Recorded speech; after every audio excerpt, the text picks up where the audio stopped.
అందరూ కూడా చాలు దేవుని సన్నిధిలో ఆయన ఇంతకాలం మన జీవితంలో చేసిన ప్రతి మేలులు తలంచుకుంటూ మన హృదయపూర్వకముగా మన ఆత్మతో దేవుణ్ణి స్తుతిద్దాం. అందరం చెప్తాం, స్తోత్రం స్తోత్రం స్తోత్రం స్తోత్రం. ఉన్నావయ్యా మా తోడు, ఇంతకాలము ఉన్నావయ్యా. మా అక్కర్లన్నీ ఎరిగిన దేవుడివై ప్రతి పరిస్థితిని దాటించావయ్యా. మా కుటుంబంలో ప్రతి అడుగుని కదలికుండగా అయ్యా మమ్మల్ని జ్ఞాపకము చేసుకున్నావయ్యా. అందును బట్టి నీకు స్తోత్రములు నాయనా, స్తోత్రములు నాయనా. అయ్యా నీకు వందనాలు. శాలేము రాజా నీకు స్తోత్రములు స్తోత్రములు. ఈ స్థితిలో ఉన్నామంటే, ఇంకా బ్రతికున్నామంటే అది నీ కృపయ్యా.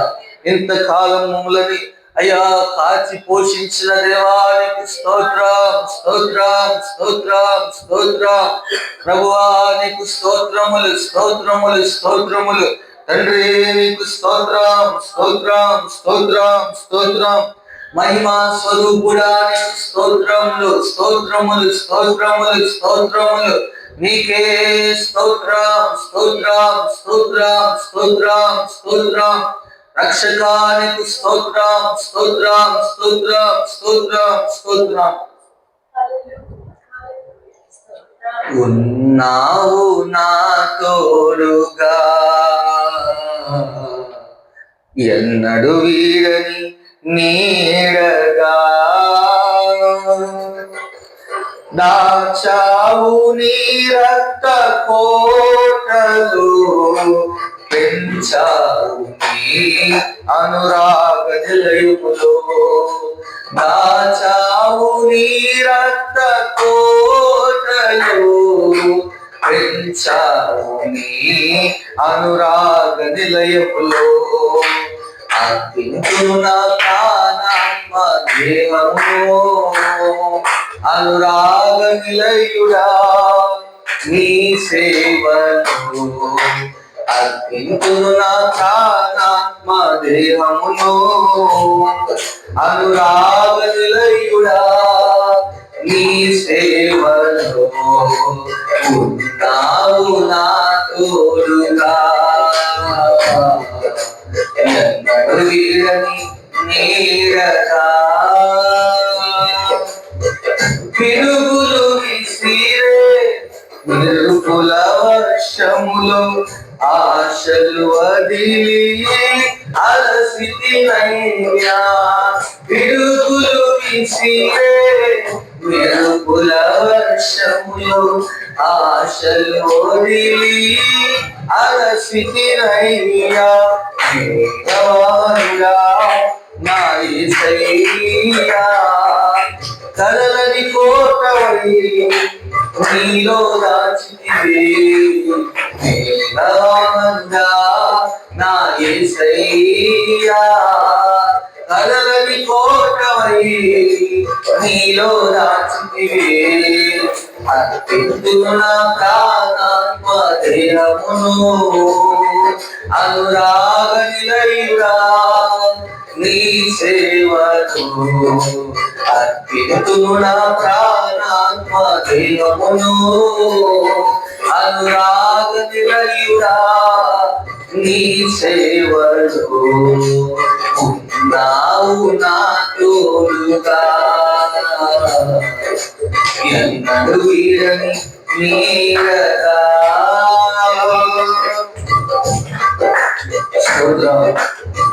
బహుగా ప్రేమించిన దేవానికి స్తోత్రములు నాయన. నా భాగమంతా భరించిన వాడానికి స్తోత్రములు నాయన. సాత్వికుడా యేసయ్యా నీకు వందనాలు, స్తోత్రములు నాయన. నీకే స్తోత్రం.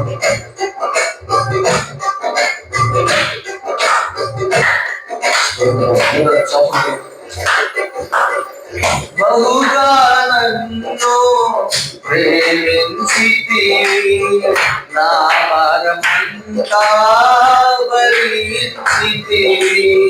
బహుగా నన్ను ప్రేమించితివి, నా భారమంతా భరించితివి.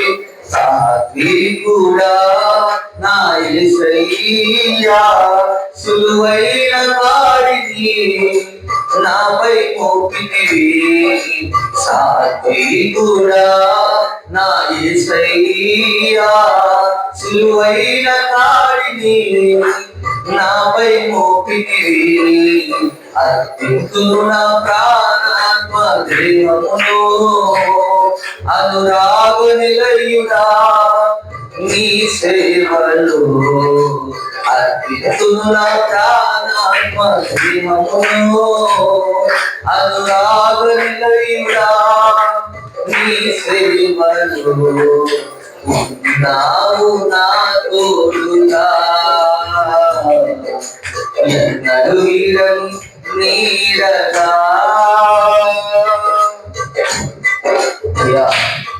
అపవాది శ్రేయాన్ని అనేక సార్లు తప్పించిన దేవా స్తోత్రం అయ్యా. హృదయం పడిపోయినప్పుడు హృదయ సారథులుగా నా హృదయాన్ని బలపరిచిన దేవానికి స్తోత్రములు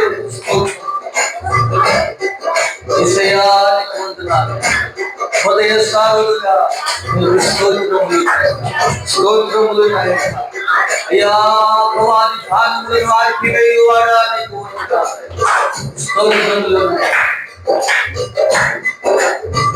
అపవాది విసిరే నీ బాణాలకు కలవరమాయే నా హృదయములో అపవాది విసిరే అగ్ని బాణాలకు కలవరమాయే నా హృదయములో సారుగా నా యేసయ్యా సర్వాంగ కవచమై జీవితమిచ్చితివి హృదయ సారుగా నా యేసయ్యా సర్వాంగ కవచమై జయ జీవితమిచ్చితివి అర్పింతును నా ప్రాణాత్మ దేహమును అనురాగ నిలయుడా నీ సేవలో అర్పింతును నా ప్రాణాత్మ దేహమును అనురాగ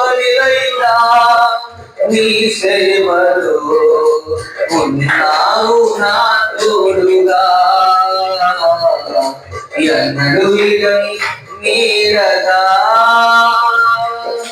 దాచావు నీ రక్త కోటలో వెంచావు నీ అనురాగ నిలయములో దాచావు నీ రక్త కోటలో వెంచావు నీ అనురాగ నిలయములో అర్పింతును నా ప్రాణాత్మ దేహములో అనురాగ నిలయుడా నీ సేవలో అర్పింతును నా ప్రాణాత్మ దేహములో అనురాగ నిలయుడా నీ సేవలో ఉన్నావు నా తోడుగా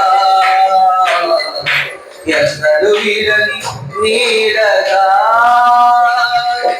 దాచావు నీ రక్త కోటలో పెంచావు నీ అనురాగ నిలయములో దాచావు నీ రక్త కోటలో పెంచావు నీ అనురాగ నిలయములో అర్పింతును నా ప్రాణాత్మ దేహములో అనురాగ నిలయుడా నీ సేవలో అర్పింతును నా ప్రాణాత్మ దేహములో అనురాగ నిలయుడా నీ సేవలో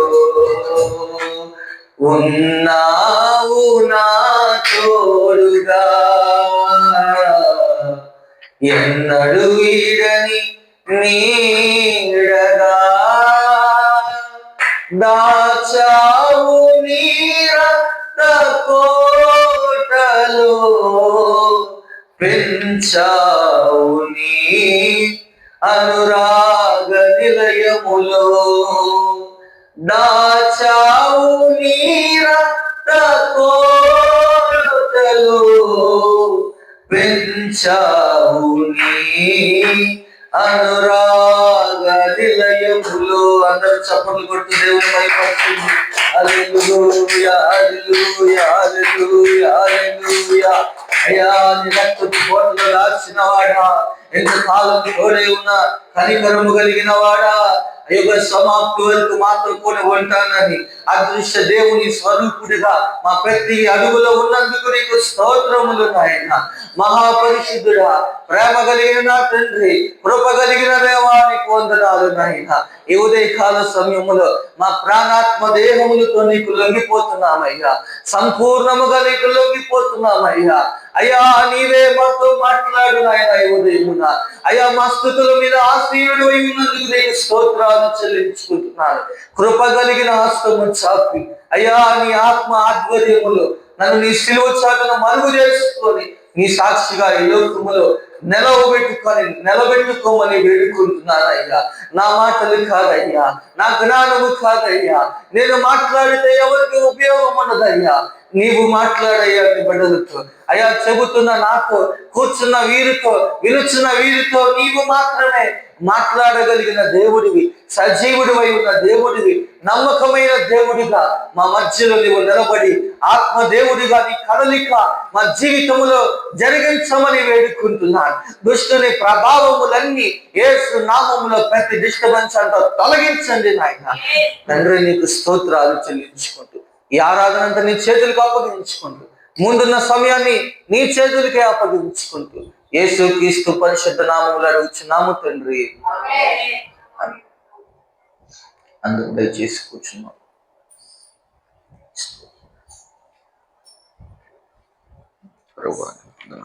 స్తోత్రం.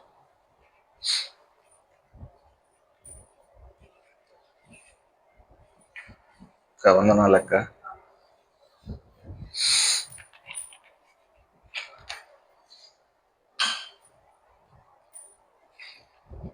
దేవుని మాటలు మనం ఆలకిద్దాం. కొన్ని దేవుని వచనాలు, దేవుని పరిశుద్ధ గ్రంథంలో నుంచి కొన్ని మాటలు మనం శ్రద్ధగా భయభక్తులు కలిగి, దేవుడు ఏ మాట ద్వారా మాట్లాడతాడో మనకు తెలియదు కనుక ఒక మాట ద్వారానే పట్టుకుంటాడు. ఖచ్చితంగా మనతో మాట్లాడి మనల్ని బలపరుస్తాడు. విశ్వాసములో, ఆత్మీయంగా, అన్ని విధాలుగా ఆయన మాట్లాడే దేవుడై ఉండి మన జీవితంలో ఖచ్చితంగా కార్యం చేస్తాడని నమ్ముతూ ముందుకెళ్దాం. ఈరోజు దేవుడు ఒక వ్యక్తిని ఏ విధంగా దీవిస్తాడు, ఏ విధంగా ఆశీర్వదిస్తాడు, దేవుని వాక్యములో, పరిశుద్ధ గ్రంథంలో మనం అలా దీవించబడిన చాలా మందిని మనం చూస్తూ ఉంటాం. దీవించబడటం, సరిహద్దులు విశాలపరచబడే ఆ విషయంలో మనం ఎవరిని చూస్తాము అంటే ఎబ్బేజీని చూస్తూ ఉంటాం. తన సహోదరులందరిలో కూడా దేవుడు ఎబ్బేజీని, అతని సరిహద్దులని విశాలపరిచినట్లు మనకు అక్కడ కనపడుతూ ఉంటుంది. ఆ విధంగా దేవుడు దీవించిన వ్యక్తుల్లో మనకి ఎబ్బేజీ కనపడతాడు. ఇంకా ఎవరు కనపడతారయ్యా, ఎవరు కనపడతారు దగ్గర అంటే మనకి అబ్రహాం కనిపిస్తాడు, ఇస్సాకు కనిపిస్తాడు, యాకోబు కనిపిస్తాడు. వీళ్ళందరినీ కూడా దేవుడు ఎంతో దీవించిన దీవెనకరముగా వీరే మార్చబడ్డారు. దీవించబడటం కాదు, అనేకులకు దీవెనకరముగా దేవుడు వారిని మార్చాడంట. అలా దేవుడు ఒక వ్యక్తిని ఏ విధంగా దీవిస్తాడు, బైబిల్లో కొన్ని క్రమాలు ఉన్నాయి. ఆ క్రమాలు ఈరోజు మనం మాట్లాడుకున్నాం. ఏ క్రమాలు అంటే, క్రమము అంటే ఒక పద్ధతి, ఒక డిసిప్లిన్, ఒక చోటు, ఒక ఎత్తైన ప్రదేశానికి వెళ్ళాలంటే ఒక్కొక్క మెట్లు కూడా మనం ఎక్కుతా ఆ స్థలానికి మనం వెళ్ళవలసి ఉంది. ఆ స్థలాలన్నీ అంత ఎత్తులోనికి వెళ్ళాలంటే కింద నుంచి ప్రతి అడుగడుగు ఎక్కుకుంటా వెళ్ళాలి. కొన్నిసార్లు జారిపోయే పరిస్థితులు వస్తాయి, కొన్నిసార్లు ఆ కాలు జారిపోయే పరిస్థితులు వస్తాయి, కొన్నిసార్లు ఎక్కగలుగుతున్నాం మధ్య దాకా వెళ్ళిపోయి కింద పడిపోయిన పరిస్థితులు ఖచ్చితంగా ఉంటాయి. ఒక క్రమముగా ఎక్కకపోతే, క్రమముగా ఒక క్రీడాకారుడిని మనం చూసినట్లయితే, ఒక క్రికెట్ ఆడే విషయంలో కానీ, ఏదైనా కానీ, ఒక టెన్నిస్ ప్లేయర్, ఒక ఫుట్బాల్, ఏదైనా కొన్ని స్పోర్ట్స్ లో మనం చూస్తే జట్టి అయిన వాడు నియమం ప్రకారం పోరాడాలని చెప్పి పౌలు భక్తులు మనకు చెప్తా ఉన్నారు. కొన్ని రూల్స్ అండ్ రెగ్యులేషన్స్ ఉంటాయి, ఖచ్చితంగా ఉంటాయి. ఈ ప్రభుత్వ ఉద్యోగాలకైనా ప్రైవేట్ ఉద్యోగాలకైనా ఏ సంస్థకైనా కొన్ని నియమ నిబంధనలు ఉంటాయి. ఆ నియమ నిబంధనలు పాటిస్తా వెళ్తే, ఒక క్రమములో మనం వెళ్తా ఉంటే మనం అనుకున్నట్టుగా ఒక ఒక గురి వద్దకు మనం చేరగలుగుతాం.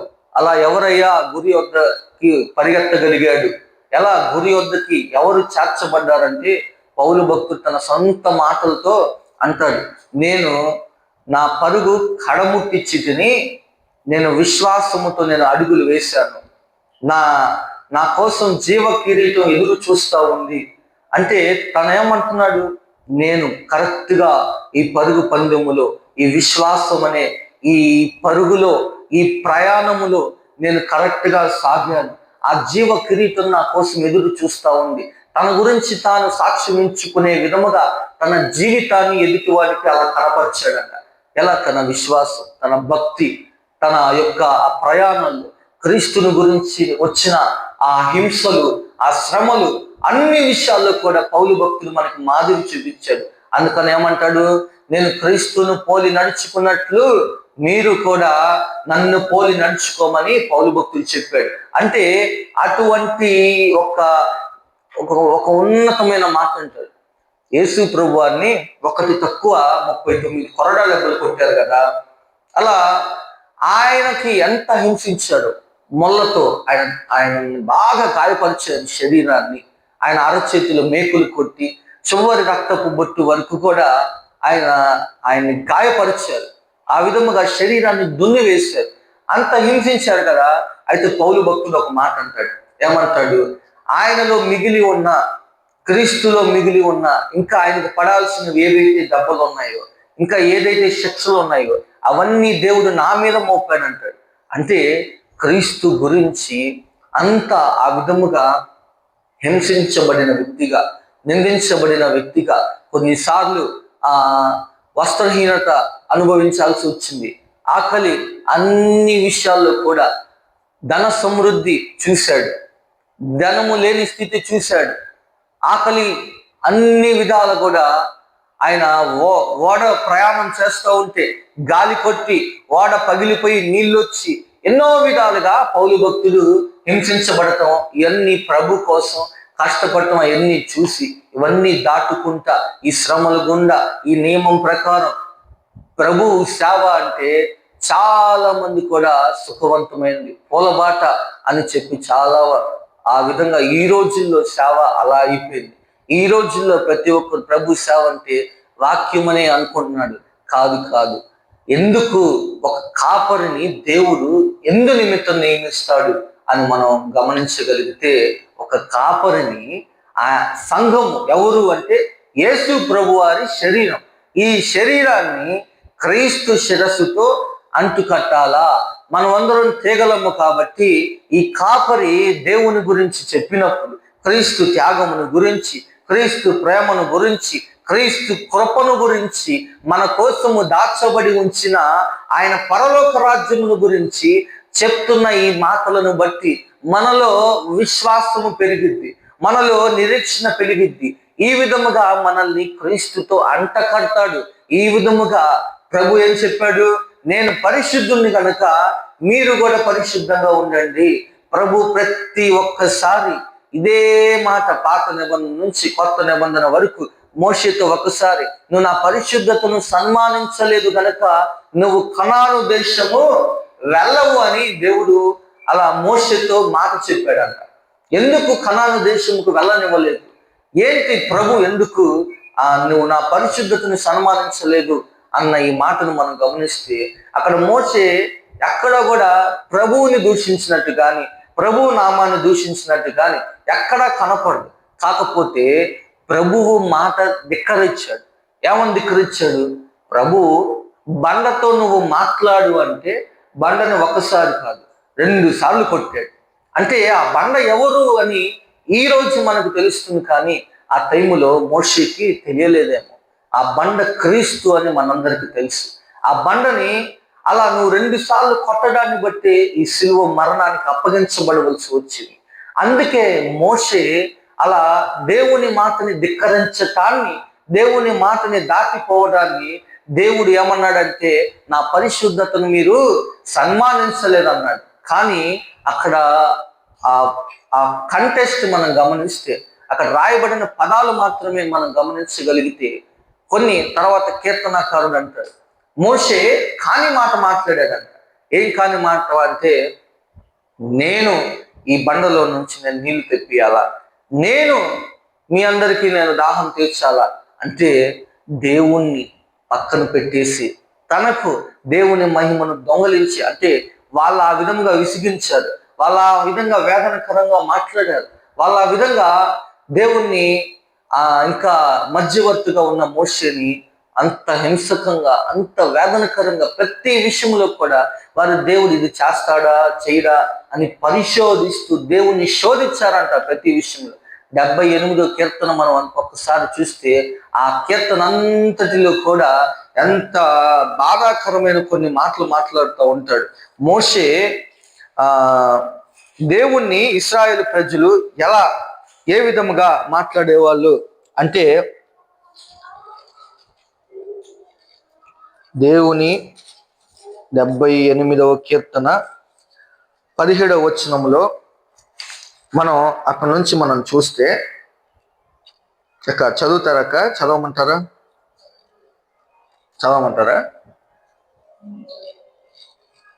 అరణ్యములో 15వ వచనం, ఆయన బండలు చీల్చి సముద్రం అంతా సమృద్ధిగా వారికి నీరు త్రాగనిచ్చాడు.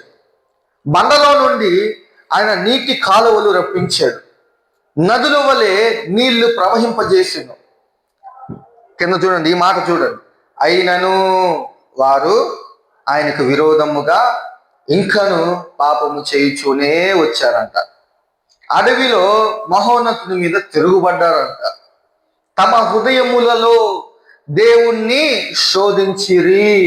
వారు దేవునికి విరోధముగా మాట్లాడి వాళ్ళ హృదయాల్లో అనుకున్నారంట. పైకేమో మాట వింటున్నట్టే కనపడుతున్నారు, పైకేమో దేవుని మాటకు లోపడుతున్నట్టే కనపడుతున్నారు, పైకి దేవుని మాటకు విలువిచ్చినట్టే, గౌరవించినట్లే, నిజంగా ఆయన తప్ప ఇంకా ఎవరు లేరు అనుకున్నట్టుగానే కొంతమంది బ్రతుకులు కూడా అలానే కనపడుతూ ఉంటాయి. అమ్మో, దేవుడు అంటే నా అంత భక్తుడు లేడన్నట్టుగా పైన అలా కనపడుతూ ఉంటుంది. కానీ దేవుడు హృదయ పరిశోధకుడు, అంతరంగాన్ని చూసే దేవుడు. అక్కడ వారంతా ఆ విధంగా దేవుణ్ణి ఏమంటారు, దేవుణ్ణి వారి హృదయాల్లో శోధించారంట. అందుకని వాళ్ళకి కృతజ్ఞత లేని వారి హృదయాల్లో దేవుడు ఆ సముద్రాల నుండి సమృద్ధిగా వారికి నీళ్ళు ఇచ్చాడు. బండను పగలుగొట్టి నీళ్ళు ఇచ్చిన, ఆ దాహము తీర్చిన వాళ్ళకి కృతజ్ఞత లేదంట. ఇప్పుడు ఒక ఎడారిలో ఉండేవాడికి దాహం సంసోన్ని కనుక మనం గమనిస్తే 1000 మందిని గాడిద ఎముకను తీసుకొని చంపేసి అయ్యా మరి నాకు దాహం అవుతుంది, నేను చచ్చిపోయేలాగా ఉన్నానంటే దేవుడు నీళ్ళు ఇచ్చాడు. అలా వీళ్ళకు కూడా నీళ్ళు ఇచ్చాడు. సంసోను ఇప్పుడు అలా దూషించినట్టు ఆ పరిస్థితులు ఎక్కడ కనపడలే, నీళ్లు లేవని. కానీ ఇశ్రాయేలు ప్రజలు ప్రతి విషయంలో కూడా నీళ్ళ కోసం, ఆహారం కోసం, ఇంకా ప్రతి పరిస్థితి గురించి కూడా వాళ్ళు సొనిగేవారంట. ఇవన్నీ మనం పక్కన పెడితే, ఇవన్నీ క్రమము తప్పి వీళ్ళందరూ ప్రవర్తించినట్టుగా, క్రమం ప్రకారం, ఒక నియమం ప్రకారం, ఒక ఏ పరిస్థితిలో ఉన్నా కానీ మనం నడిచేవారుగా ఉండాల. దేవుడు ఒక వ్యక్తిని ఏ విధంగా దీవిస్తాడంటే, మనలో క్రమము అనేది ఉండాల. ఏ క్రమాలు ఉంటాయంటే, దేవుని వాక్యములో నేను గమనిస్తే అతిక్రమం ఉంది, అక్రమం ఉంది, పరాక్రమం ఉంది. ఈ విధంగా ఇవన్నీ కాదు, కానీ దేవుడు చెప్పిన కొన్ని క్రమాలు ఉన్నాయి. ఆ క్రమాల్లో మనం చూస్తే గలతీయులకు రాసిన పత్రిక 2వ అధ్యాయం 14వ వచనంలో ఒక మాట ఉంటది. నేను చదువు మీకు వినిపిస్తాను, జాగ్రత్తగా మీరు ఆలకించండి. ఇవి ప్రాముఖ్యమైన మాటలు. గలతీయులకు రాసిన పత్రిక 2వ అధ్యాయం 14వ వచనంలో, వారు సువార్త సత్యము చెప్పున క్రమముగా నడుచుకొనకపోవుట నేను చూచినప్పుడు అందరి ఎదుట కేఫాతో నేను చెప్పినదేమనగా, నీవు యూదుల వలె కాక అన్యజనుల వలె ప్రవర్తించుచుండగా అన్యజనులు యూదుల వలె ప్రవర్తింపవలనని ఎందుకు బలవంతం చేయుచున్నావు? ఇక్కడ ఏమన్నాడు? సువార్త. ఏ సువార్త? యేసు ప్రభు తండ్రి లోకాన్ని ఎంతో ప్రేమించాడు అని తండ్రిని కుమారుణ్ణి ఒప్పుకున్నవాడు నిత్య జీవానికి వారసుడు. అదే కదా లేఖనాల ద్వారా ప్రభు లోకానికి వచ్చాడు. లేఖనాల ప్రకారం యేసు ప్రభు శిలువ వేయబడ్డాడు. ఇది సువార్త. ఈ సువార్తను నమ్మిన మనకు నిత్య జీవం ఉన్నది. ఈ సువార్త ప్రకారం ఈ సువార్త కాదని చెప్పి కొన్ని పిచ్చి బోధలు వచ్చినాయి. అపోస్తుల బోధ యందును రొట్టె విరుచుట యందును మనం అందరం కూడా క్రమము తప్పగా పాల్గొనాలని ఉంది. క్రమం తప్పక మనందరం కూడా పాటించాలా. మనందరం కూడా క్రీస్తు సువార్త వినే రక్షించబడ్డాం. ఎలా రక్షించబడ్డాం? ఒక పాపములో ఉన్న వ్యక్తిని ఏ విధంగా దేవుడు పట్టుకుంటాడో మనం చూస్తా ఉన్నాం. ఒక సజీవ సాక్ష్యాలు ఈరోజు ఎంతమంది లేపబడుతున్నారు, ఎంతమంది మార్చబడుతున్నారు, ఎంతమంది దొంగలు, హంతకులు, త్రాగుబోతులు, ఎవరైనా కానీ ఎలా అంటే యేసయ్య నిన్ను ప్రేమిస్తున్నాడు అనే ఆ ఒక్క మాటతో చాలా మంది ఈరోజు మారిపోతున్నారు. దేవుని ప్రేమ, దేవుని సువార్త ఆ విధంగా మారుస్తుంది. ఈ సువార్త మహిమ కలిగినది అని పౌలు భక్తుడు చెప్తా ఉన్నాడు. ఈ సువార్తని, ఈ మహిమ కలిగిన ఈ సువార్తని నేను దాచిపెట్టుకోలేదు. మోషే ఒకసారి 40 పగళ్ళు 40 రాత్రులు కొండ మీద ఉంటే ఆయన ముఖం అంతా తేజస్సుతో నింపబడిపోయి ప్రజలెవ్వరూ చూడలేకపోతున్నారంట. అంత వెలుగుతో మోషే దిగి ఆ ముఖం ఆ విధంగా మారిపోయింది. మోషే అలా పక్కకు వచ్చినప్పుడు ఆ కొండ మండుతా ఉందంట. అంత వెలుగుతో నింపబడ్డాడు దేవునితో సహవాసం చేసిన ఆ మోషే. అప్పుడు ఏం చేశాడంటే ప్రజలు చూడలేకపోతున్నారని చెప్పి తన దుప్పటి తీసుకుని ముఖాన్ని కప్పుకున్నాడంట. మోషే అయినా తన ముఖాన్ని కప్పుకున్నాడు. మోషే మిమ్మల్ని తన ఆ వెలుగుని చూడనీయలేదు. కానీ ఈ మహిమ కలిగిన ఈ సువార్త, క్రీస్తును గురించిన ఈ సువార్త నేను దాచిపెట్టుకోలేదు. నేను ప్రకటించాను. బంధకాల్లో ఉండి ప్రకటించాను. అన్య జనుల కోసం నేను నియమించబడ్డాను అని ప్రభువు చెప్పిన మాట కోసం ఏ వ్యక్తులనైతే హింసించాడో, ఏ సంఘాలనైతే హింసించాడో అక్కడే సంఘాలు స్థాపించడానికి దేవుడు నిలబెట్టాడట. ఆ విధముగా దేవుని కార్యం, దేవుని సువార్త, అన్ని సంఘాలు, ఎంతమంది ప్రజలు ఎందుకు క్రైస్తవం ఈ విధంగా వెదజల్లబడుతుంది, ఎందుకు విస్తరిస్తూ ఉంది అని మనం గమనించగలిగితే సువార్త సత్యం. ఈ సత్యము ఎరిగిన మనం ఈ సత్యాన్ని దాటి వెళ్ళిపోకూడదు. ఈ సత్యం ఏంటయ్యా అంటే తండ్రిని, కుమారుణ్ణి, పరిశుద్ధాత్ముని ముగ్గురిని ఒప్పుకోవాలి. లేదు మరి కుమారుడు ఎవరికి ప్రార్థన చేశాడు? యెహోవా దేవుడికే కదా, తండ్రికే కదా. ఇవన్నీ పిచ్చి బోధలు, పిచ్చులు. మనలో నుండే వాళ్ళందరూ బయటకు వచ్చారని యోహాను భక్తుడు చెప్తున్నాడు. 1 యోహాను రాసిన పత్రిక 3లో ఈ మాటలు ఉంటాయి. ఏముంటాయంటే వాళ్ళు ఎక్కడి నుంచో కాదు, మనలో నుండి బయటకు వచ్చారంట. ఎవరు వాళ్ళు? క్రీస్తు విరోధులు. క్రీస్తు విరోధి అంటే ఒక 7 ఏళ్ళు శ్రమలు ఉన్నాయి. ఆ అంత్యక్రీస్తు వచ్చి పరిపాలిస్తాడు. ఈ అంత్యక్రీస్తు గురించి కాదు నేను మాట్లాడేది. ఇప్పుడు క్రీస్తు తండ్రిని, కుమారుణ్ణి ఎవరైతే ఒప్పుకోడో వారిని క్రీస్తు విరోధులుగా యోహాను భక్తుడు ఇక్కడ ఎంచాడంట. చూద్దాం. 1 యోహాను రాసిన పత్రిక 2వ అధ్యాయం 22వ వచనంలో యేసు క్రీస్తు కాడని చెప్పువాడు తప్ప ఎవడు అబద్ధికుడు?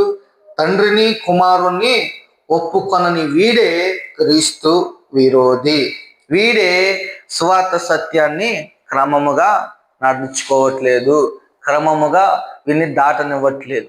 ఈ రోజుల్లో మనం చూస్తే మనకి కృప ఉంది. ఈ కృపను దుర్వినియోగం చేసుకోవటానికి ఈ కృప ఉంది కదా, మనం ఎంతైనా పాపం చేయొచ్చు, ఏ విధంగా అయినా జీవించవచ్చు.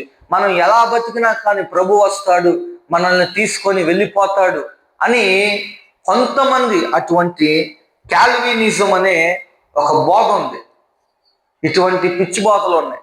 మనం పరిశుద్ధంగా బ్రతకాలి, రక్షణని జాగ్రత్తగా కాపాడుకోవాలి అని అపోస్తులు చెబుతా ఉంటే ఇలాంటి పిచ్చి బోధలు, సత్యానికి విరోధముగా వచ్చిన, క్రమము తప్పి వచ్చిన ఇటువంటి బోధల ప్రకారం నడిచే వాళ్ళు చాలా ఉన్నారు. క్రీస్తును క్రీస్తు కాదు, ఆయన దేవుడు కాదనే ఇటువంటి ఈ క్రమము తప్పిన బోధలు, ఈ పిచ్చి బోధలు, సత్యానికి విరోధముగా భిన్నమైన ఇటువంటి బోధల ప్రకారం మనం నడుచుకునేవారుగా ఉండకూడదు. ఓకే, సత్య సువార్తను అంగీకరించాం, ప్రభు రక్షకుడని నోటితోను హృదయంతోను మనం ఒప్పుకున్న మనము ఇంకా ఏ క్రమం అంటే దేవుడు చెప్పిన క్రమం, ఆత్మను అనుసరించి నడవాలి అని దేవుని వాక్యం చెప్తుంది. ఇదే గలతీ పత్రికలో 5:25 ఈ మాట ఉంది. ఆత్మను అనుసరించి నడవాల. వాక్యం ద్వారా రక్షించబడ్డాం, సువార్త ద్వారా రక్షించబడ్డాం, సువార్త అంగీకరించిన మనము దేవుని ఆత్మ ప్రేరేపణకి, ఆత్మదేవుడు మనలో నుండి ప్రార్థన చేయటానికి ప్రేరేపణిస్తాడు. చాలా మందికి ఉదయం పూట కొన్నిసార్లు ఆలస్యంగా పనుకుంటాం, 12 గంటలకు 1 గంటకి. శరీరం సహకరించదు, అలిసిపోయి పనుకుంటాం, ఇంకా తెల్లారు లగవ బుద్ధి కాదు. కానీ కొన్నిసార్లు మాత్రం చురుకుగా మెలకు వస్తుంది, 4 3 అసలు ఎటువంటి నిద్రమత్తు లేకుండా మెలకు వస్తుంది. మీలో వచ్చిందా ఎవరికైనా అలా నిద్రమత్తు? ఎలా ఉంటాం, మామూలుగా నిద్రమత్తు ఉంటుంది, లెగవలేక లెగుస్తాం. కానీ ఎవరో లేపినట్టు అసలు చురుగ్గా మెలకు వస్తుందంటే అది పరిశుద్ధాత్మ దేవుడు మనలో నుండి ప్రార్థన చేయడానికి మనకు మెలకు ఇస్తున్నాడు.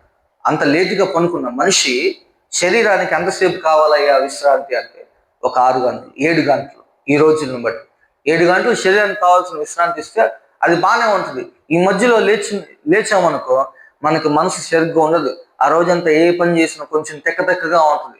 ఇవన్నీ కూడా అలా ఉండాల్సిన మనం అలా నిద్ర చాలకపోతే అలా ఉంటాం కదా. మరి అలా లేటుగా పనుకున్న తెల్లవారుజామున ఎందుకు అంత చురుకైన మెలకు ఎలా వచ్చిందయ్యా అంటే పరిశుద్ధాత్మ దేవుడు ఆయన ఆత్మ ప్రేరేపణతో మనం లేపుతున్నాడు ప్రార్థన చేయమని. ఎందుకు? ఆయనే మన బలహీనతను చూసి యుక్తమైన ప్రార్థన మనకి సరిగ్గా రాదని చెప్పి మన పక్షమున తండ్రికి విజ్ఞాపన చేస్తున్నాడు. ఆయన మనకు సహాయం చేస్తూ ఉన్నాడు. గనుక పరిశుద్ధాత్మ దేవుడు మనకి సహాయకుడిగా ఉన్నాడంట. ఇలా ఆత్మను అనుసరించి నడుచుకోవాలి. కొన్నిసార్లు తెలుసో తెలియకో ఏదైనా తప్పు, ఇంతకుముందు లోకంలో ఉన్నప్పుడు రక్షించబడక మునుపు మన ప్రవర్తన ఎలా అయినా ఉండొచ్చు. ఏదైనా తప్పు చేసినప్పుడు అందరూ చేస్తున్నారు కదా, మనం చేస్తే ఏంటి అనే ఒక భావన మనలో ఉండేది. కానీ ఇప్పుడు క్రీస్తు రక్తంలో కడగబడిన మన మీద దేవుని ఆత్మ ఉంది, దేవుని ఆత్మతో నింపబడ్డాం. గలతీ 2:20 ఒక మాట ఉంటుంది, ఏముంటుందంటే జీవించుచున్నది నేను కాదు, క్రీస్తే నాలో ఉన్నాడు అన్నాడు. దేవుని ఆత్మ మన మీద ఉంది, దేవుని ఆత్మ మనలో ఉంది. గనుక మనం ఆత్మానుసారముగా నడుచుకోమని పౌలు భక్తులు చెప్తున్నాడు. ఈ గలతీ పత్రికలో ఆత్మ గురించి ఆత్మ కార్యాలు, ఆత్మ ఫలాలు ఎక్కడ ఈ 5వ అధ్యాయంలో కనపడతాయి. ఆత్మను అనుసరించి నడుచుకో అని చెప్పి ఈ మాటలు చెప్తున్నాడు. ఎందుకంటే గలతీ ఈ సంఘం పౌలు భక్తుడు మొదటి మిషనరీ ప్రయాణంలో వెళ్ళి సంఘాలు కట్టుకొని మరలా తిరిగి అక్కడికి వచ్చే ఆ టైంకి వీళ్ళంతా కూడా ఇప్పుడు ఇవన్నీ కూడా ఒక పెద్ద పోరాటమే చేశారు. ఎవరితో? ఈ గలతీ వాళ్ళతో కానీ, హెబ్రీయులతో కానీ, యూదులతో కానీ, ఈ ధర్మశాస్త్రం కింద ఉన్న వీళ్ళందరితో పౌలు భక్తుడు పోరాడాడు. ఏం పోరాడాడు అంటే, కాదు మీరు ఆ సున్నతి అందు ఏమీ లేదు, సున్నతి చేయించుకోవటంలో కానీ సున్నతి చేయించుకోకపోవటంలో కానీ అసలు ఏమీ లేదు. మనం అబ్రహాము ఎలా దేవుని కుమారుడుగా ఎలా మార్చబడ్డాడయ్యా అంటే విశ్వాసం ద్వారా. మీరందరూ విశ్వాసం ద్వారా మనం అందరం విశ్వాసం ద్వారా రక్షించబడ్డాం. అలానే యూదులు ఎలా దేవునితో నిబంధన అంటే వాళ్ళకి సున్నతి అనే ఒక నిబంధన ఉంది. వీళ్ళు విశ్వాసం ద్వారా రక్షించబడిన వీరిని కొంతమంది యూదులు వచ్చి చెడగొట్టేశారు. ఏమని చెడగొట్టారు? లేదు మీరు పరలోకానికి వెళ్ళాలంటే మీరు సున్నతి చేయించుకోవాలి అని అలా చెప్పినప్పుడు పౌలు భక్తుడు మొదటి మిషనరీ ప్రయాణం వేరే ఊరు వెళ్ళి మరలా వచ్చేలో వీళ్ళంతా సున్నతి చేయించుకున్నారు. అందుకని చెప్పి అరే బాబు, శరీరంతో ఏమీ లేదు, శరీరానుసారంగా నడుచుకోవద్దు, శరీరం ప్రకారం అవి ఏమీ లేదు, ఆత్మానుసారమే, ఆత్మ చెప్పిన మాట మీరు నడవాలా, ఆత్మానుసారంగా మీరు జీవించాలి అని ఆ విధంగా గలతీ సంఘానికి ఆ విధంగా చెప్తా ఉన్నాడు. క్రీస్తు రక్షకుడని విన్న మనము క్రీస్తు రక్తములో కడగబడి దేవుని ఆత్మతో నింపబడి ఆత్మదేవునికి మన మీద అధికారం ఇవ్వాలా. అప్పుడు రోమా 6:7 ఒక మాట ఉంటుంది, ఎవరి ఉపదేశానికి అప్పగించబడ్డామో వారిని హృదయపూర్వకముగా అనుసరించాలి. ఇప్పుడు ఏ మందిరానికి వెళ్తున్నాం, ఎవరు మన దైవ సేవకులు, ఎవరు మనల్ని నడిపిస్తున్నారు, ఎవరిని క్రీస్తుతో మనల్ని ఏకం చేస్తున్నారు, ఎవరు మన కోసం నిజంగా మొరపెట్టేవాళ్ళు, ఎవరు మన మేలు కోరి మనం ఎదగాలి, దేవునిలో మనం ఆర్థికంగా ఆత్మీయంగా ఎదగాలి అని కోరుకునే సేవకులు ఎవరో, ఆ సేవకుని మనం హృదయపూర్వకముగా ఆయన ఉపదేశం, ఆయన ఎటువంటి వాక్యం మీద మిమ్మల్ని కడుతున్నారు, అపోస్తుల బోధ మీద మిమ్మల్ని కడుతున్నప్పుడు ఆ ప్రకారం మనం ఆయన్ని హృదయపూర్వకంగా ఆయన మాటకు లోబడాలి. మనం దేవుని వాక్యమును ఎవరైతే విత్తుతారో ఆ విత్తిన వానికి మీ ప్రతి దానిలో కూడా ఫలం ఉన్నదని ఇదే పౌలు భక్తుడు చెప్తా ఉన్నాడు. అలా సువార్త ప్రకారం క్రమంగా నడుచుకోవాలా. భిన్నమైన బోధల తట్టు మనం తిరగకూడదు. ఆత్మను అనుసరించి నడుచుకోవాలా. ఎవరి ఉపదేశం, ఎవరి సేవకుని కింద మనం ఉంటా ఉన్నామో ఆ సేవకుని మాటకి లోబడాలా, ఆయన ఉపదేశానికి అప్పగించబడ్డాము గనక ఆ విధంగా మనం జీవించాలంట. మనకి అప్పగించిన క్రమం చూద్దాం. లూకా 1:8 జకర్యా కనపడతాడు. జకర్యా, ఎలిజబెత్ తరగతి క్రమం చొప్పున ఈ ధర్మశాస్త్రం కింద చాలా మంది యాజకులు ఉంటారు. ఒక 6 నెలలు ఒకళ్ళు, ఒక 6 నెలలు ఇంకొకరు, అలా కొన్ని తరగతులు ఉన్నాయి క్లాసెస్లో. ఈ క్లాసెస్ ప్రకారం, ఈ తరగతుల ప్రకారం వీళ్ళంతా కూడా అక్కడ సేవ చేస్తూ ఉంటారు. అలా జకర్యా చేశాడు, యాజక ధర్మం చేశాడు.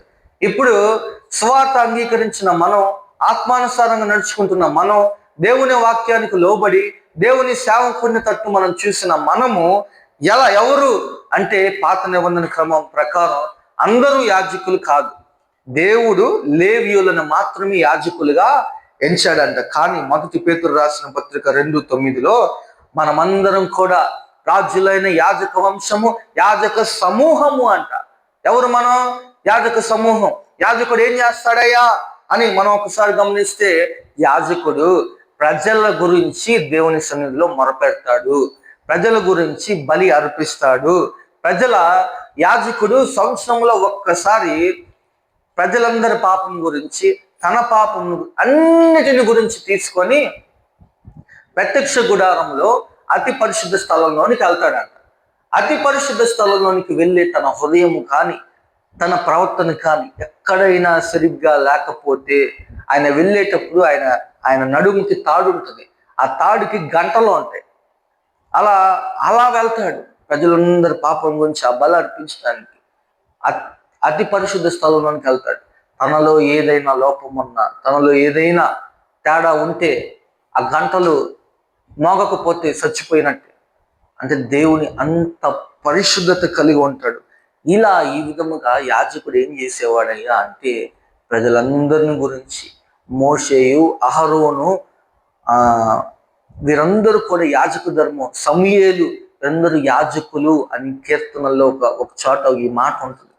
ఏంటి యాజకుడు అంటే, ప్రజలు మన ఇంటి వారు. ఏదైనా తప్పు యోబు భక్తుడు బలులు అర్పిస్తూ ఉంటాడు. యోబు భక్తుడు యాజకుడా? కాదు.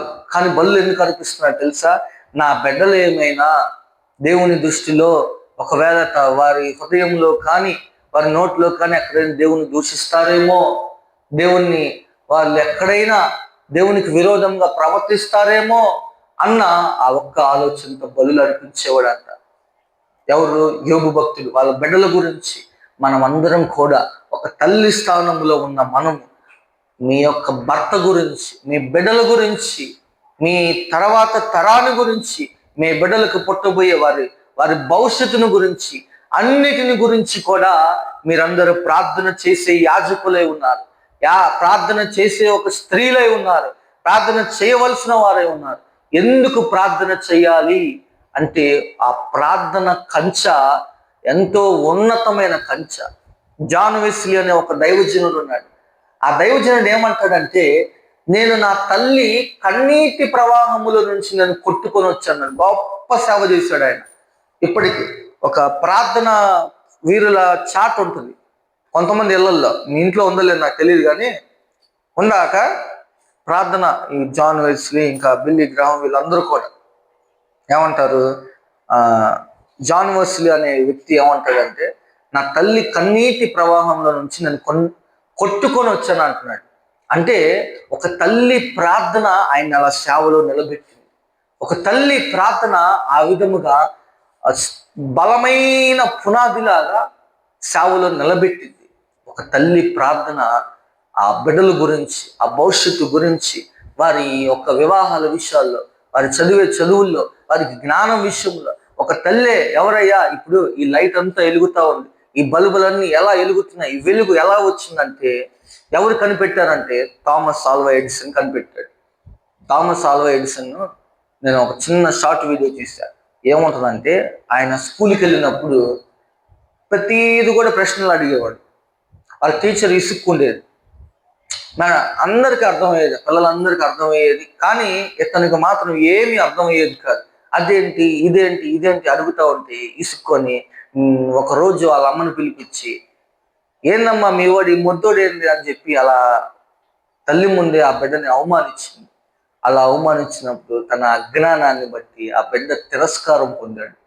కానీ ఒకరోజు ఆ తల్లి వాళ్ళందరూ కూడా అవమానంగా తక్కువ చేసి జ్ఞానం లేనివాడిగా ఒక పిచ్చోడ్లాగా తనతో పాటు చదువుకున్న పిల్లలందరూ, ఆ స్కూల్ టీచర్ అందరూ అలా చూస్తూ ఉంటే తల్లి మాత్రం ప్రార్థనా పరురాలై, ఏం కాదు నాన్న, నువ్వు బాగా చెప్పావు, బాగా చదివావు, బాగా అడిగావు, ఇంక బాగా తెలివి ఉంది అని అలా ప్రోత్సహించేది, అలా మాట్లాడేది.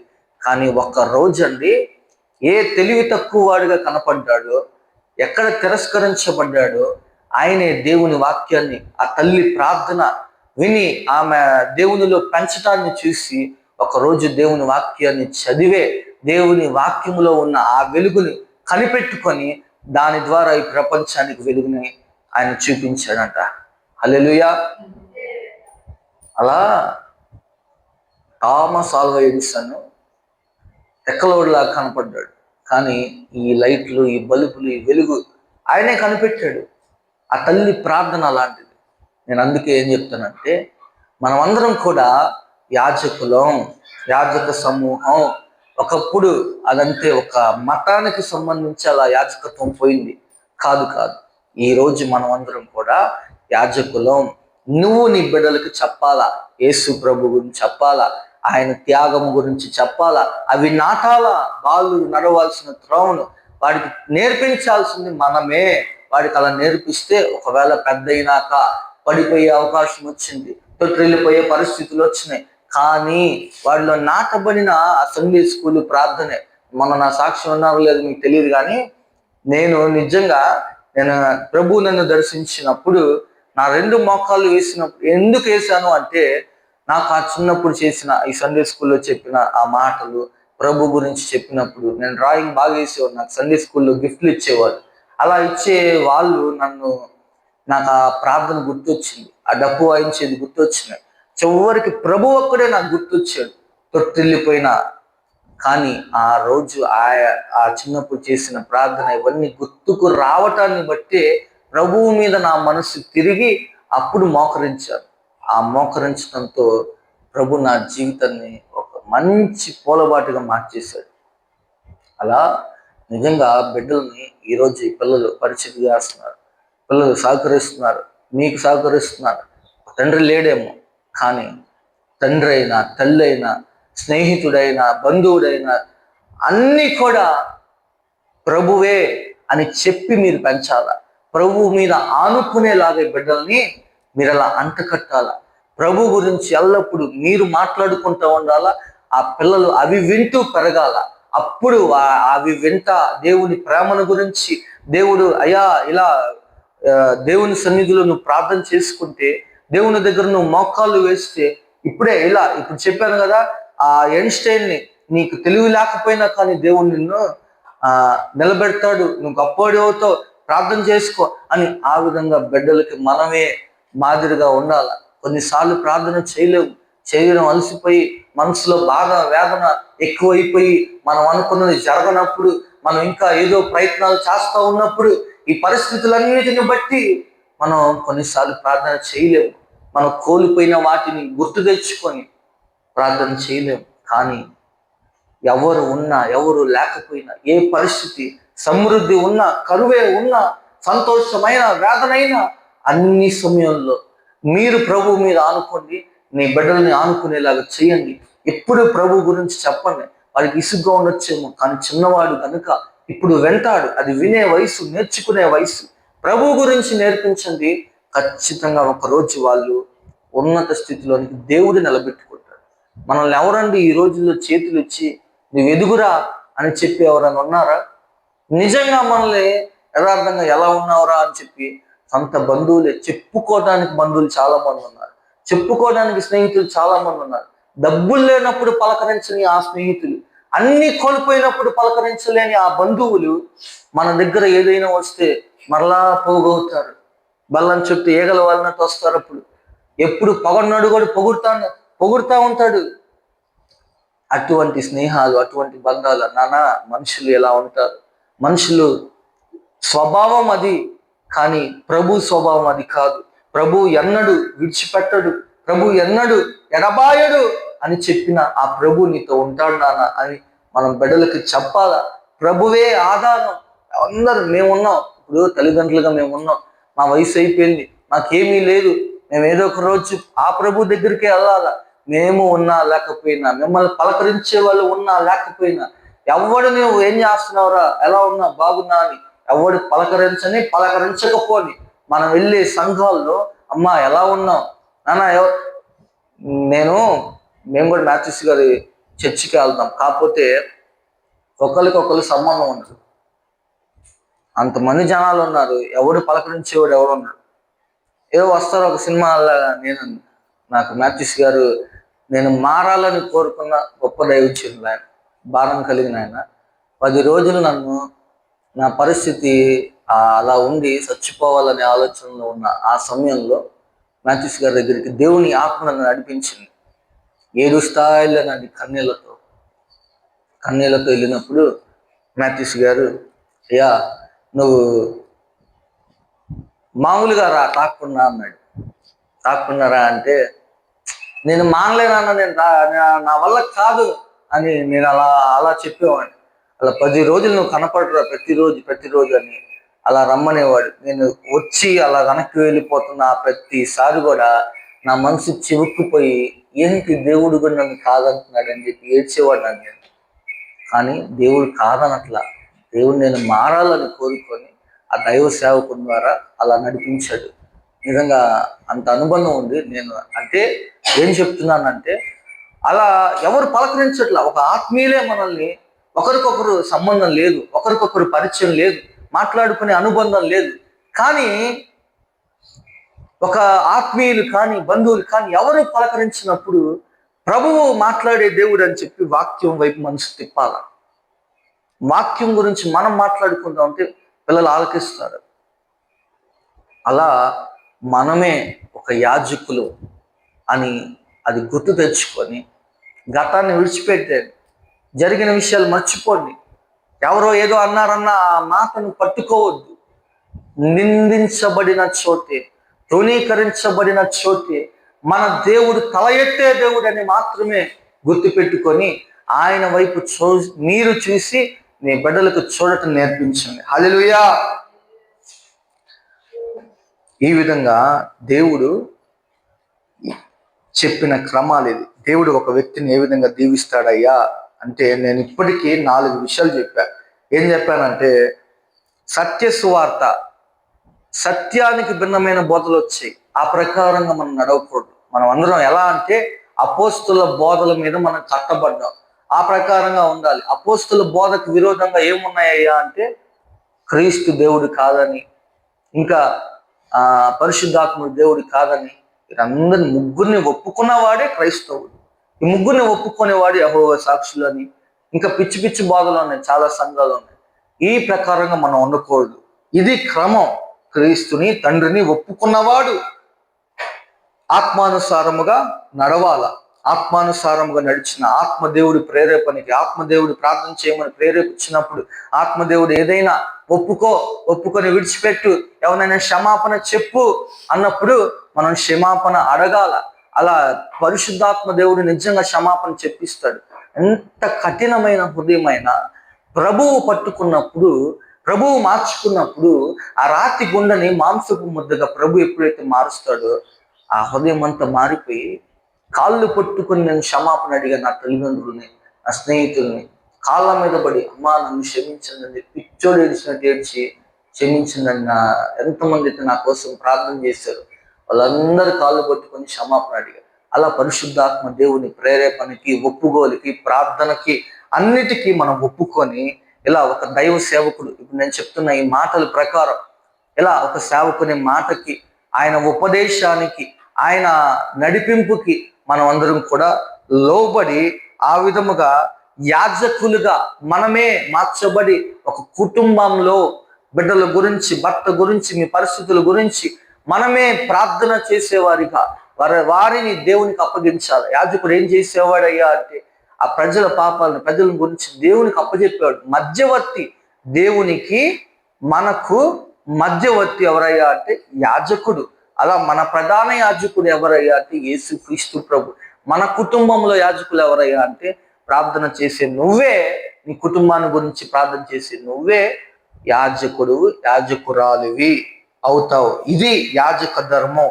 ఏంటి అయ్యా అంటే ఈ విధముగా క్రమం.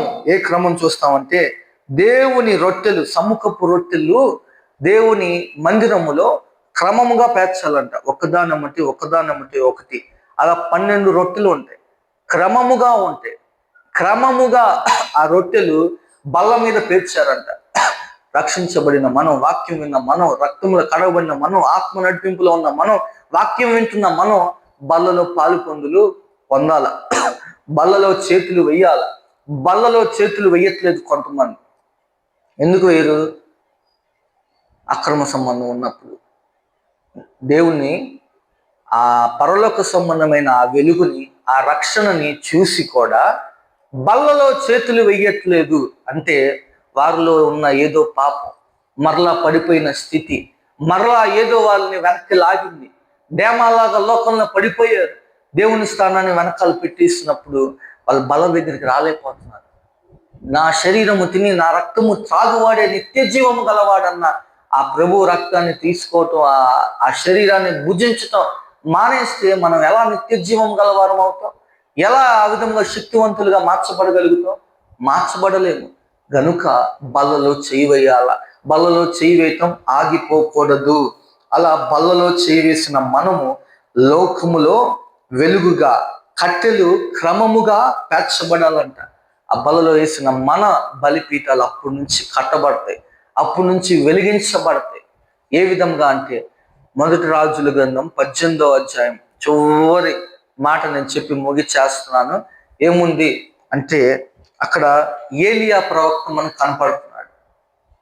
ఏలియా ప్రవక్త ఆహాబు రాజుగా ఉన్న కాలంలో కర్మేలు పర్వతం మీద జరుగుతున్న ఈ సంభాషణ ఏం జరుగుతుంది? ఒక బయలుకి, సృష్టికర్త అయిన జీవము కలిగిన దేవునికి మధ్యలో జరుగుతున్న ఈ సంభాషణలో ఆయన ఏం మాట్లాడుతున్నాడు, ఏం జరుగుతున్నది అంటే వాళ్ళు ఎంతో ప్రయాసపడ్డారు, కేకలు వేశారు, గంతులు వేశారు, కానీ ఏ స్పందన రాలేదు. వాళ్ళు ఆరాధించే దైవం ద్వారా ఏ స్పర్శ జరగలేదు, ఏ కదలిక కనబడట్లేదు అక్కడ. అలా ఉన్నప్పుడు జీవము కలిగిన దేవుని పేరట నిలబడిన వాడు ఏలియా. ఆ ఏలియా మొదటిగా ఏం చేశాడు? ఆ ఆకాశం నుండి అగ్ని వచ్చే ముందు, అగ్ని రావటానికి ముందు ఏం చేశాడయ్యా అని మనం చూస్తే, ఆ కింద పడిపోయి వీళ్ళంతా ప్రయాసపడి ఎన్నో ప్రయత్నాలు చేసి దేవుని బలిపీఠాన్ని కింద పడేశారు. ఫస్ట్ ఏం చేశాడయ్యా అంటే ఆ కింద పడిపోయిన బలిపీఠాన్ని చదువుదామా? ఆ వచనం మొదటి రాజుల గ్రంథం 18వ అధ్యాయం. ఈ మాట చదువుకొని ముగిద్దాం.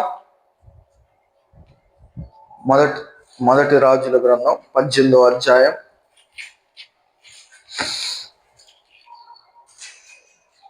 మొదటి రాజుల గ్రంథం 18వ అధ్యాయం 30.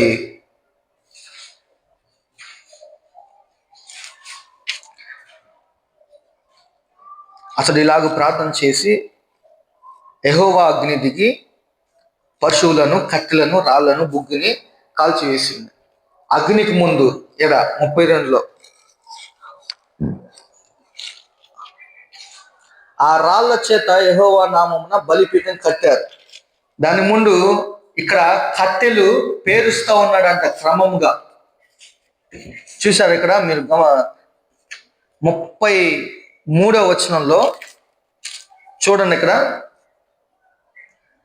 కట్టెలను క్రమముగా పేర్చి ఎద్దులను తునకలుగా కోసి ఆ కట్టెల మీద ఉంచి జనులు చూస్తా ఉండగా మీరు 4 తొట్ల నిండా నీళ్లు నింపి దహన బలి పశు మాంసం మీదను కట్టెల మీదను పోయమని చెప్పాడంట. కట్టెలు ఎలా పేర్చాడంట? క్రమంగా పేర్చాడు. ఈరోజు నేనేం చెప్తున్నాను? క్రమము, ఒక క్రమం, దేవునికంటూ ఒక క్రమం ఉంది. క్రమాల్లో ఆ పదానికి ముందు అక్షరాలు వెనక అక్షరాలు కొన్ని కలిపితే పిచ్చి ఉన్నాయి. ఏమున్నాయి? అతిక్రమం, ఇంకా అక్రమం, పరాక్రమం, ఇంకా ఇలాంటివి ఉన్నాయి. కాదు, నేను చెప్పేది దేవుని క్రమం. దేవుని క్రమాన్ని పాటించిన ఏలియా ఏమన్నాడు? కట్టెలు క్రమంగా పేర్చాడంట. కట్టెలు క్రమంగా పేరిస్తేనే కదా ఆ బలిపీఠం మరలా మండించబడిద్ది. కట్టెలు క్రమంగా పేర్చాడంట. ఆ బలిపీఠం అంటే మన బలిపీఠం. మనం అగ్నితో మండాలి అంటే, మనం ఆత్మతో వెలిగించబడాలంటే, మనం నడిచేటప్పుడు పేతురు ఆయన నీడబడిన రోగులు స్వస్థపరచబడ్డాడు. పౌలు ఆ రుమాలి తగిలి రోగులు స్వస్థపరచబడ్డాడు. అంత అగ్ని ఉందంట చీకటిలో ఉన్న వారి మీద. మనమే లోకానికి వెలుగుగా మార్చబడాలి. ఎప్పుడు మన బలిపీఠాలు కట్టబడి, మన బలిపీఠాలు వెలిగించబడి, మనలో అగ్ని ఉన్నప్పుడు ఈ విధముగా మనం ఎప్పుడైతే మారుతామో, మన బలిపీఠాలు ఎప్పుడైతే కట్టబడిద్దో, మనం అప్పుడు లోకానికి వెలుగుగా మార్చబడతాం. ఆ విధముగా కట్టెలు క్రమంగా పేర్చుకొని మన బలిపీఠాలు మనం కట్టుకొని బల్లలో క్రమంగా చేతులు వేస్తూ ఈ విధముగా ఉన్నప్పుడు, ఆదికాండం 26:13 చివరి వచనం అయిపోయింది, నేను ముగిచేస్తున్నా. ఇస్సాకు ఆ కాలమున అప్పుడు క్రమముగా విత్తనం వేసి 100 ఫలం పొంది క్రమముగా అభివృద్ధి పొందాడంట. నేనేం చెప్పాను మొదట? దేవుడు ఒక వ్యక్తిని ఏ విధంగా దీవిస్తాడయ్యా అంటే క్రమముగా దీవిస్తాడంట. ఆమేన్. క్రమముగా. ఎందుకు క్రమము గురించి ఇన్ని వచనాలు నేను ఎందుకు పేర్చాను? ఏంటి క్రమాలు, దేవుని క్రమాలు ఏంటి అని నేను మీతో చెప్పాను అంటే, దేవుని సువార్త క్రమం, ఆత్మ నడిపింపు క్రమం, దేవుని సేవకుని ఉపదేశం అది క్రమం, దేవుని బలలో చేతులు వేయటం అది క్రమం, యాజక ధర్మంగా మన కుటుంబంలో ప్రార్థన చేయటం అది క్రమం, దేవుని క్రమం అది. ఈ క్రమాలు మనలో ఉంటే దేవుడు మనల్ని ఎలా ఆశీర్వదిస్తాడంట? క్రమముగా ఇస్సాకును ఆశీర్వదించినట్టు మనల్ని కూడా దేవుడు ఆశీర్వదించును గాక. ఆ విధముగా దేవునికి ఒక క్రమం ఉంది.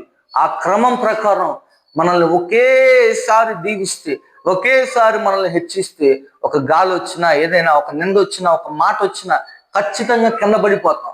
అలా కింద పడిపోకూడదు, ఆ విధంగా మనం ఉండకూడదు. కాబట్టి ఒక్కొక్క మెట్టు మనల్ని మన తండ్రే, మన దేవుడే మనల్ని చేయి పట్టుకొని మనం ఉన్న ఈ శ్రమలను దాటించుకుంటా వెళ్తాడు. మనం ఎదుర్కొంటున్న ఈ నిందలను దాటించుకుంటా వెళ్తాడు. ఈ పరిస్థితులన్నిటినీ దాటించుకుంటా క్రమముగా మనల్ని దీవించాలని కోరుకుంటున్నాడు మన తండ్రి. గట్టిగా నమ్మినట్లయితే చప్పట్లు కొట్టి హల్లెలూయా చెప్తారా? ఈ విధంగా దేవుడు మనల్ని క్రమముగా దీవించాలనుకున్నాడు. కాబట్టి ఈ క్రమాలన్నీ నేను మీకు ఈరోజు తెలియజేశా. ఈ విధంగా ఏంటి అందరూ దీవించబడ్డాడు. నిన్నగాక మొన్న యేసన్న గారి గురించి ఆయనంతా ఒకసారి నెల్లూరులో ఆయన కలిసి పెరిగిన ఆ ప్రాంతంలో ఆయన సువార్తకు వెళ్ళినప్పుడు ఆయన బస్టాండ్లో కనపడి చేతికి ఉంగరాలు, తొలి దినాల్లో యేసన్న గారు చేస్తున్న సేవ తొలి దినాల్లో ఆయన ఇంకా విస్తరించలేదు కాబట్టి అలా సువార్తకి నెల్లూరు ప్రాంతం వెళ్ళి బస్టాండ్ దిగినప్పుడు బస్టాండ్ బయట అది తెలిసిన ఒకడు వచ్చాడంట. అన్యుడు వచ్చి చేతికి ఉంగరాలు, మెడలో చైను, ఖద్దరు చొక్క, మంచి బండి, కారు అన్నీ వేసుకొని కనపడ్డాడంట. కనపడి ఏంద్రా ఎలా ఉన్నావు, ఏంది నువ్వు, అది ఇది అని చెప్పి యేసన్ గారిని అలా తక్కువ చేసి మాట్లాడాడు. మీరు విన్నారు కదా ఈ మాట. అలా తక్కువ చేసి అసలు డంబంగా మాట్లాడాడు. అయితే 1 సంవత్సరం తర్వాత సరేలే ఏముందిలే, ప్రభు ఏదో ఒక రోజు దీవిస్తాడులే అనుకుని యేసన్ గారు వెళ్ళిపోయారు. యేసన్ గారు అలా వెళ్ళిపోయి 1 సంవత్సరం తర్వాత మళ్ళా అటే వెళ్ళాల్సి వస్తే అదే బస్ స్టాండ్ దగ్గర ఏ ఉంగరాలు అయితే చూపించాడో, ఏ చైన్లు అయితే, ఏ బడాయి బట్టలన్నీ చూపించుకొని మాట్లాడాడో, వాడికి యాక్సిడెంట్ అయిపోయి కాళ్ళు చేతులు సరిగ్గా లేక అంత పాడైపోయి అన్నీ కోల్పోయి ఆడున్నాడంట. అది చూసి అడిగాడంట, ఏంది పరిస్థితి, ఎందుకు ఇలా అయిపోయావు అంటే, ఏదో యాక్సిడెంట్ అయిందనో, ఇలా పరిస్థితి పాడైపోయిందనో, ఎవరినో నమ్మి మోసపోయానో ఏదో ఒక మాట చెప్పాడంట. అలా లోకం ఇచ్చే ఆశీర్వాదం ఒక్కసారి లేపింది. ఒకడు ఉంటాడు పేకాట ఆడి సంపాదిద్దాం, ఒకడు బెట్టింగ్లాడి సంపాదిద్దాం,